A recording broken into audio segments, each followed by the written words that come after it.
नांदेडच्या कंधार येथे ड्रॅगन बोट स्पर्धेचं आयोजन करण्यात आलेलं आहे। आपण सध्या आहोत कंधार तालुक्यातील मन्याड नदी या पात्रात। आपण पाहू शकतो की या ठिकाणी नॅशनल ड्रॅगन बोट स्पर्धा सुरू आहे आणि या स्पर्धेमध्ये जवळपास 20हून अधिक संघांनी सहभाग घेतलेला आहे।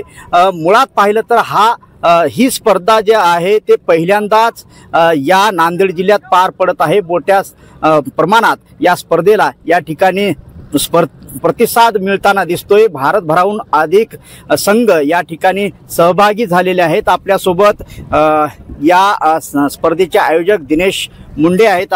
आपण त्यांच्याशी बातचीत करूयात। काय सांगाल, ही स्पर्धा या ठिकाणी ठेवण्याचा उद्देश काय होता आणि काय या स्पर्धेमध्ये किती संघ सहभागी झालेले आहेत? या स्पर्धेमध्ये 20 पेक्षा अधिक संघ सहभागी झालेले आहेत। ही 12वी राष्ट्रीय ड्रॅगन बोट राज्य अजिंक्यपद स्पर्धा जम्मू काश्मीर पासून मणिपूर पर्यंतचे संघ जवळपास पूर्ण भारतभरातून संघ सहभागी झालेले आहेत।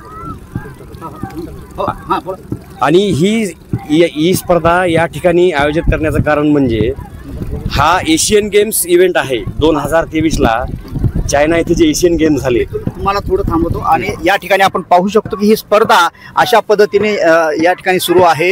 या स्पर्धेमध्ये महिला संघ देखील उत्स्फूर्तपणे सहभागी होताना दिसत आहेत आणि आपण पाहू शकतो की हा जो केसरी कलरचा ड्रेस घातलेला आहे तो महाराष्ट्राचा संघ आहे। केरळ आणि इतर हा जो संघ आहे तो जम्मू काश्मीरचा संघ आहे।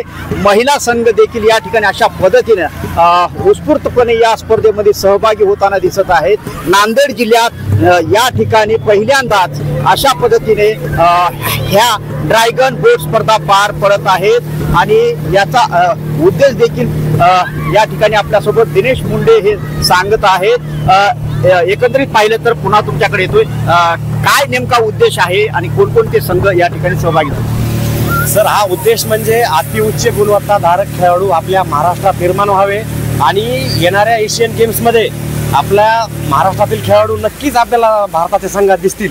या उद्देशाने आम्ही या स्पर्धा महाराष्ट्रामध्ये नांदेड येथे आयोजित केलेल्या आहेत। कोणकोणते संघ सहभागी झालेत?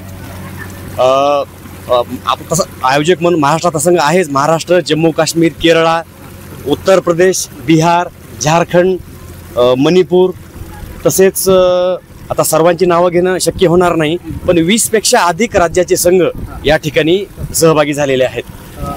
निश्चितच या ठिकाणी ही स्पर्धा पार पडत आहे आणि या स्पर्धेच्या माध्यमातून एक ऊर्जा खेळाडूंना नक्कीच मिळणार असा संकल्प या स्पर्धेचे आयोजक दिनेश मुंडे यांनी व्यक्त केलेला आहे। संजय सूर्यवंशी, साम टीव्ही न्यूज, कंधार, नांदेड। देश विदेशातील प्रत्येक घडामोडींचे लाईव्ह अपडेट मिळवण्यासाठी आता साम टीव्हीच्या सर्व सोशल मीडिया प्लॅटफॉर्मला लाईक, फॉलो आणि सबस्क्राईब करा। तसंच सर्व नोटिफिकेशनसाठी बेल आयकॉन प्रेस करायला विसरू नका।